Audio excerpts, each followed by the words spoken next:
கொஞ்சம் பின்னாடி வாங்கக்கா ப்ளீஸ்க்கா. ஏங்க உதயா இங்கே வா. எத்தனை பசங்க உங்களுக்கு? சரி ஒன்றும் வருத்தப்பட வேண்டாம். ஒரு பொண்ணா என்ன பண்றாங்க? தம்பியோட சரி ஒரு பொண்ணு இருக்கு, ஹஸ்பண்ட் இல்லை, நீங்க பொண்ணு மட்டும்தான். ஃபீல் பண்ண வேணாம். எங்க நம்ம ஆஃபீஸில் நம்பி வந்துட்டீங்களே, தலைவர் நம்பி சரியா? அதான் ஒன்றும் வருத்தப்பட வேணாம். நீங்கள் வெயிலெல்லாம் உட்காரக்கூடாது, போட்டு உட்காருங்க. தலைவர் 10 நாள் வரணும். நீங்க கொஞ்சம் அப்புறமா முன்னாடி உட்காந்துருக்காங்க.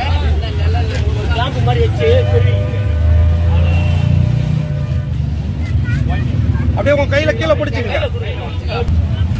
சரியா இருக்கா? Okay okay. அதெல்லாம் ஒன்றும் இல்லை.